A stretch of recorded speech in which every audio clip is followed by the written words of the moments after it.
¿Alguna vez has conocido a un niño que te miró al alma y te preguntó, «¿Soy malo?» No porque se portara mal, sino porque fue creado en un laboratorio para ser usado y desechado. Esto no es ficción. Es la historia de un multimillonario que creía tener el control de su vida hasta que una mujer aterrorizada con gemelos recién nacidos apareció en su puerta y desenmascaró un secreto más aterrador que cualquier otro que hubiera enfrentado. ¿Y si todo lo que creía sobre la ciencia y el poder familiar fuera mentira? Quédate con nosotros. Lo que estás a punto de descubrir te dejará sin aliento.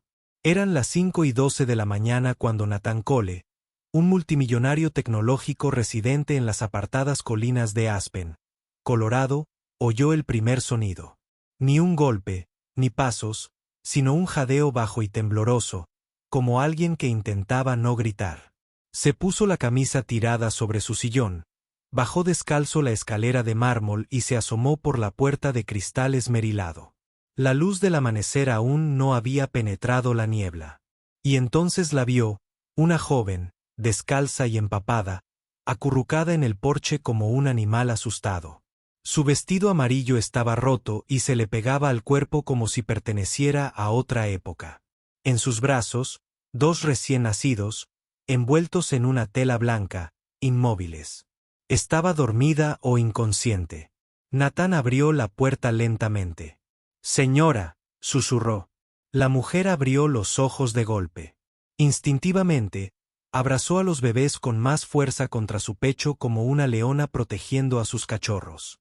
Él se agachó, con cuidado de no asustarla. «¿Estás herida? ¿Necesitas ayuda?» No habló de inmediato. Le temblaban los labios. Finalmente, susurró, «No pueden encontrarnos». «¿A quién?» Negó con la cabeza. «Déjame quedarme. Solo hasta que pasen». Nathan dudó. Su instinto le gritaba peligro, pero algo en ella. Esos ojos no reflejaban miedo por sí misma, solo terror por los bebés. La ayudó a entrar con suavidad. Apenas podía mantenerse en pie. La sentó en el sofá, le echó una manta sobre los hombros y subió la calefacción. Luego preparó rápidamente una mezcla de agua y azúcar en la cocina, un viejo truco de supervivencia de su padre militar, y al volver la encontró sentada, rígida e inmóvil. «¿Cómo te llamas?», preguntó en voz baja. «Emily», dijo ella. «Emily Parker». «Emily, ¿sabes dónde estás?» «En tu casa», susurró. «Caminé desde la terminal de autobuses. Caminé más de 13 kilómetros por caminos privados. ¿Cómo lograste pasar las puertas que me escondí debajo del camión de reciclaje?» Nathan parpadeó. Esta mujer se había infiltrado en la finca privada de un multimillonario no para robar, sino para proteger algo. «¿De quién huyes?», preguntó. «De un lugar que no debería existir». Justo entonces, sonó el intercomunicador. El equipo de seguridad al teléfono sonaba tenso. «Señor, tuvimos un apagón en su cuadra desde el número 4 de Monroe Euro hasta las 4:20 de la mañana. Las cámaras dejaron de funcionar. Casualmente, fue entonces cuando entró el camión de reciclaje». A Nathan se le revolvió el estómago. Miró a Emily. «¿Sabías que las cámaras estarían apagadas?» Ella negó con la cabeza, pero alguien más lo hizo. Nathan no llamó a la policía. En cambio, llamó a su médico particular. Cuando la doctora Ellen Carter llegó 30 minutos después, les realizó exámenes discretos a las gemelas y a Emily. Diagnóstico: los bebés tenían menos de 3 días. Uno tenía fiebre. Emily estaba gravemente desnutrida y al borde del colapso. «Necesitan ser hospitalizados», advirtió la doctora. «Carter». «No hay hospitales», dijo Nathan. «¿Podemos organizar algo aquí? Será caro.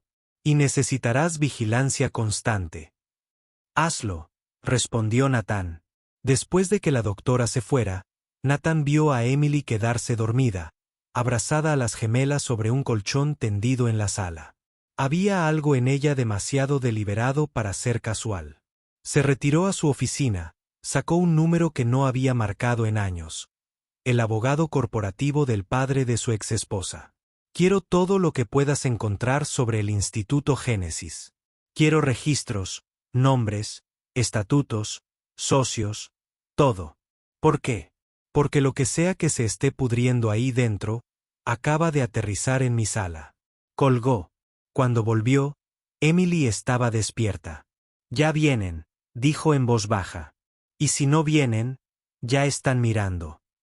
¿Me crees? No lo sé, admitió Natán.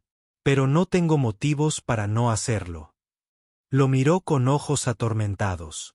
El padre de mis gemelos es alguien importante. Demasiado importante.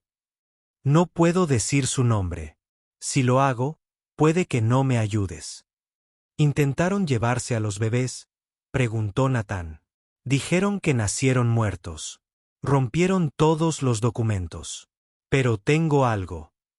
Sacó una ecografía desgastada y doblada de su vestido. 2 pequeños latidos. 2 nombres escritos a bolígrafo. Liam y Noah. Si desaparecen, dijo, entonces nunca existí. Natán respiró hondo. Puedes quedarte, pero necesito saber quién te persigue. Dudó un momento y luego, lentamente, dio la vuelta a la ecografía. Con letra temblorosa, apareció un nombre. Richard Whitmore.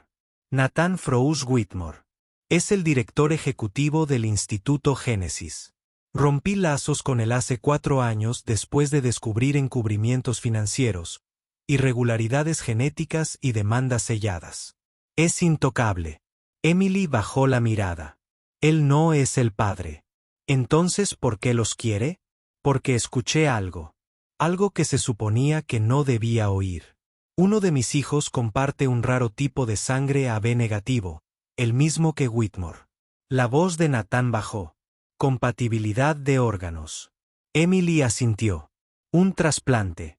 Creen que mi bebé puede salvarlo. Sonó el timbre. Natán abrió el monitor.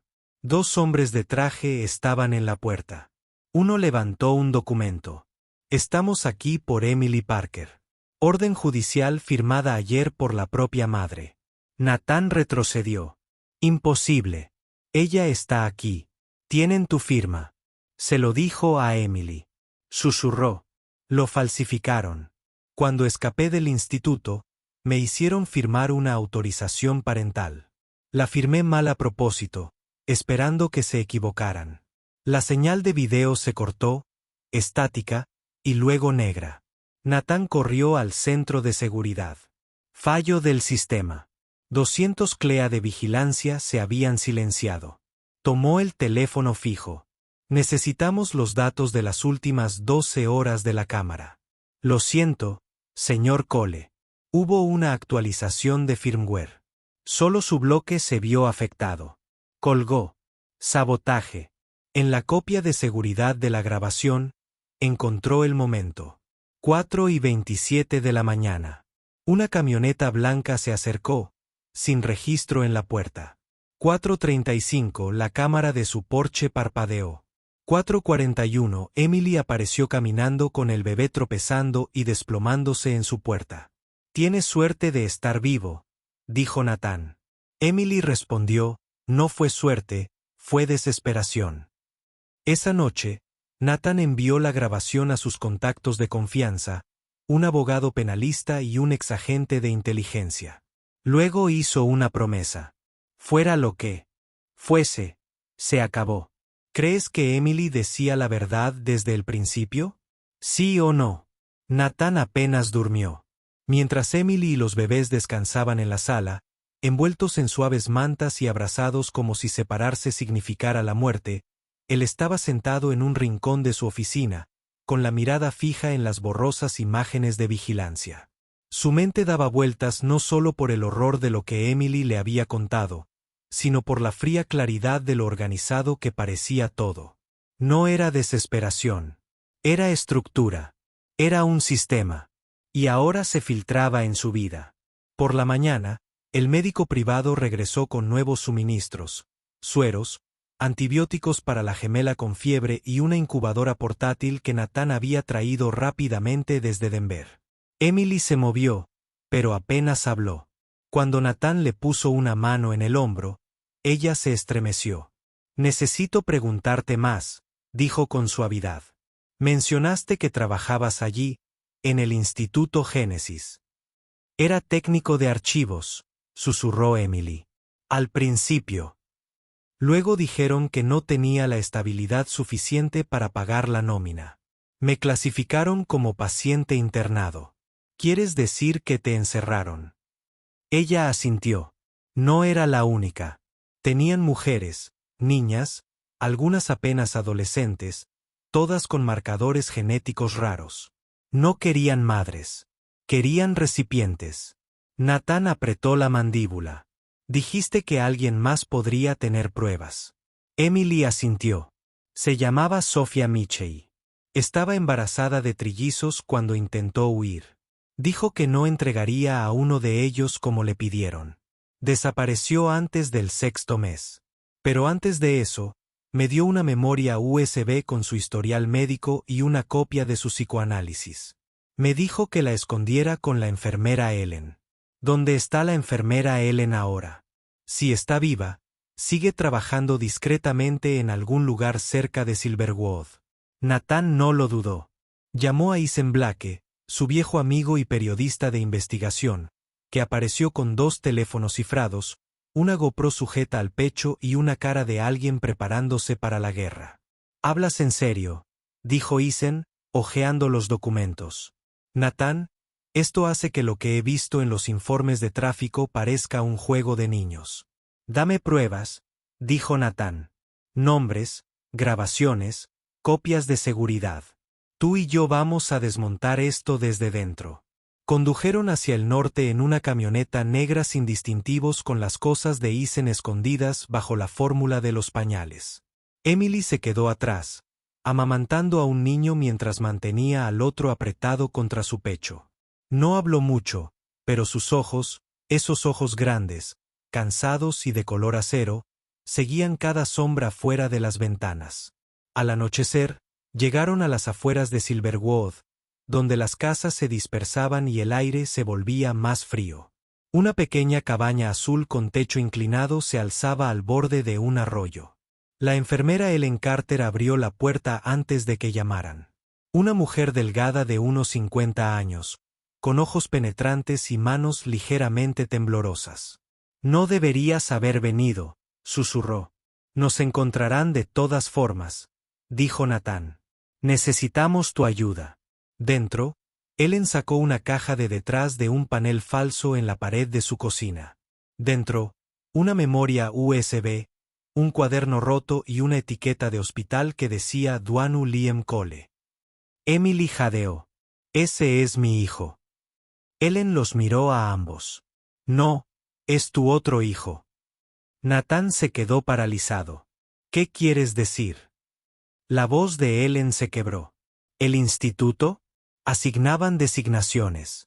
Los gemelos no eran raros, pero los compatibles eran oro.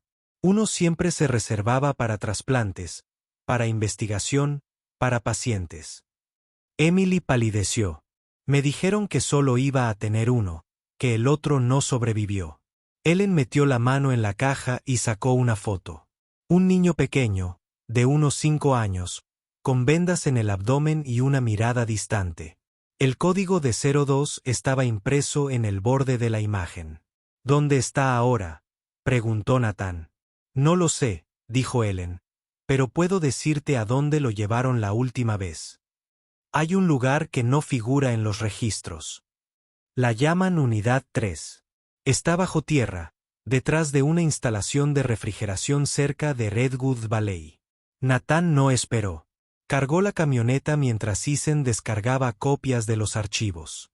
Emily abrazó a sus bebés con más fuerza que nunca, susurrando sus nombres, Liam y Noah, una y otra vez como una oración. 3 horas después, se detuvieron a 1,5 kilómetros de la instalación. Isen lanzó un dron térmico que escaneó el almacén de refrigeración.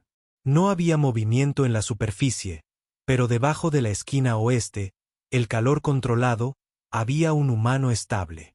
Isen susurró, He contado al menos 5 señales de calor, una pequeña y 4 de tamaño adulto. Nathan le entregó a Emily un teléfono desechable. Quédate aquí. Si no volvemos en 1 hora, llévate a los niños. Ve directo a Denver. Usa mi nombre. Emily no discutió. Dentro del almacén, el aire estaba cargado de amoníaco y óxido. Se deslizaron por una entrada lateral por una escalera camuflada tras un viejo congelador. Al final, un pasillo flanqueado por puertas acolchadas y tenues luces rojas. Una puerta tenía un frasco. Dentro había un chico, con la cabeza rapada, vendas en el costado, ojos apagados pero alerta. Se incorporó al verlos. «Eres real», susurró. Nathan dio un paso adelante con la voz temblorosa. «¿Cómo te llamas, Liam?», dijo el chico. Liam Cole. Antes de que Nathan pudiera hablar, las luces del pasillo se encendieron. Una sirena estridente sacudió el suelo. Isen cogió su cámara. «Saben que estamos aquí», gritó. «Llévenlo», ladró Nathan. «Nos movemos ya». Liam se tambaleó al intentar caminar. Nathan lo levantó y echó a correr. Detrás de ellos se oyeron pasos, el inconfundible clic metálico de un arma preparándose. Cuando llegaron, en la superficie, la camioneta ya se dirigía hacia ellos. Emily había visto las luces y se preparó para conducir. Mientras Nathan subía con Liam, Isen arrojó el transmisor del dron a la parte trasera y cerró la puerta de golpe. Las balas impactaron en el pavimento tras ellos, pero el coche no se detuvo. Condujeron. Liam sollozaba suavemente en los brazos de Nathan. Dijeron que me delataste. Nathan se atragantó. Mintieron. El niño levantó la vista. También me llamaron. No, dijo Nathan, te llamas Liam. Eres mi hijo. Desaparecieron en el motor nocturno, en un silencio zumbante, entre respiraciones y lágrimas. Lo que no sabían era que alguien más los había estado viendo irse, y no pensaba dejarlo pasar. ¿Crees que Liam era el único niño que mantenían oculto? La nieve había vuelto a caer cuando Nathan aparcó la camioneta en un hangar privado cerca de Denver. El aire exterior era áspero por el invierno, pero dentro del vehículo persistía una frágil calidez. Liam dormía en el regazo de Emily, con una manta envuelta alrededor de su pequeño cuerpo. De vez en cuando, se estremecía en sueños, susurrando fragmentos de sueños que ningún niño debería tener jamás. Nathan se apartó, hablando en voz baja con Isen y la doctora Carter por teléfono. Las imágenes que Isen grabó dentro de la unidad 3 ya se habían subido a 3 servidores seguros. Las copias estaban ahora en manos de periodistas internacionales, abogados de derechos humanos y un senador estadounidense conocido por exponer operaciones de fondos clandestinos. El mundo ya no podría apartar la mirada. Pero no había terminado. Todavía no. Emily estaba sentada cerca de la puerta del avión, con la mirada perdida, aferrada a los 2 recién nacidos como si temiera que se desvanecieran si parpadeaba demasiado. Nathan se acercó lentamente. Los llevaremos a todos a una casa segura en Ginebra. Desde allí, Isen trabajará con la Interpol para comenzar la investigación. Se establecerá la tutela legal para los 3 niños. Nuevas identificaciones, nueva protección. Me quedaré en Estados Unidos para afrontar esto. Emily negó con la cabeza. No, vendrán por ti. Quiero que lo hagan, dijo Nathan. Ya no me esconderé. Esa noche, mientras el avión se elevaba en el cielo, Isen miró por la ventana y luego volvió a mirar a Nathan. Sabes, solo arañamos la superficie, ¿verdad? Había más niños en esos archivos. Docenas, tal vez cientos. Algunos desaparecidos, algunos ni siquiera registrados. El rostro de Nathan se endureció. Los encontramos a todos. La semana siguiente fue un torbellino de caos y confrontación. Las noticias aparecieron en todos los medios importantes. Los archivos filtrados del Instituto Génesis incluían historiales médicos confidenciales, algoritmos de compatibilidad de órganos y conversaciones grabadas que exponían una red que operaba en 4 países. El nombre de Richard Whitmore apareció grabado en los titulares. Es director del instituto acusado de planear un programa para manipular niños como donantes vivos compatibles. Y luego vino el giro más impactante. El equipo legal de Nathan descubrió una orden de adopción sellada de hace 5 años. El documento mencionaba a Nathan Cole y a una mujer llamada Andrea Walls, su exprometida, como los padres adoptivos legales de un bebé varón llamado Drew 2. La información biológica del niño había sido borrada excepto por un detalle: el nombre del instituto, Génesis. Nathan se quedó atónito. «Nunca firmé esto», dijo, sosteniendo el documento.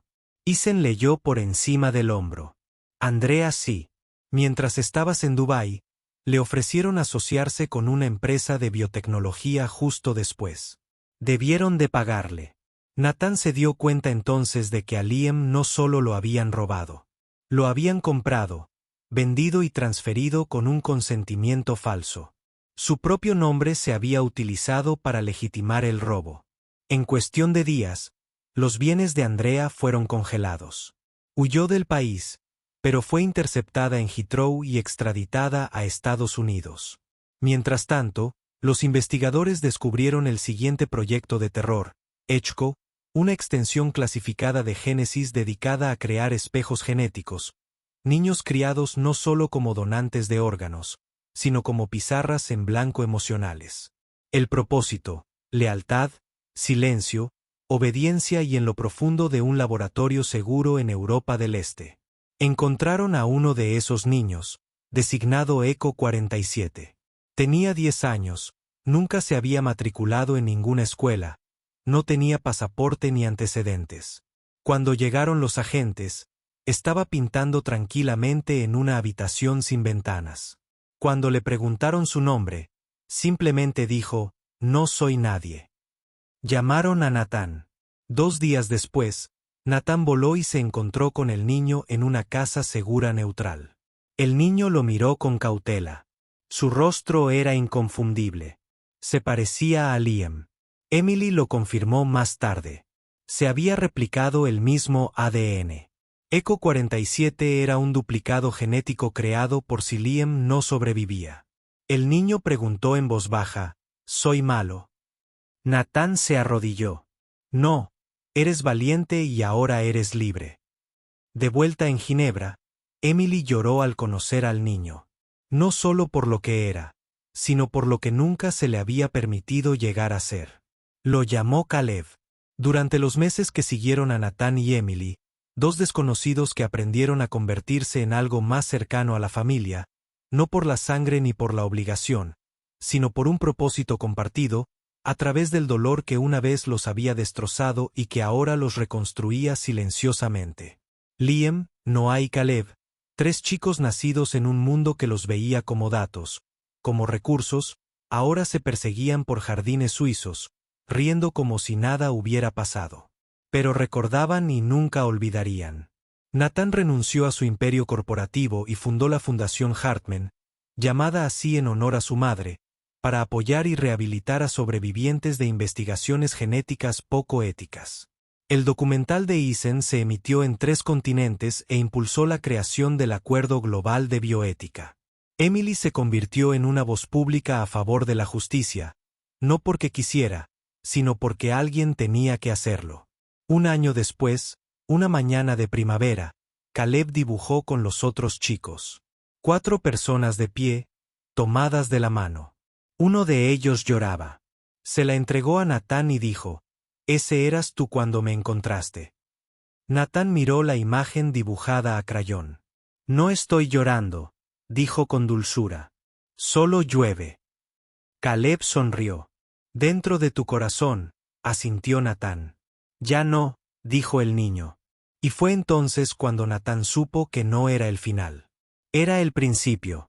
¿Crees que realmente se hizo justicia en esta historia?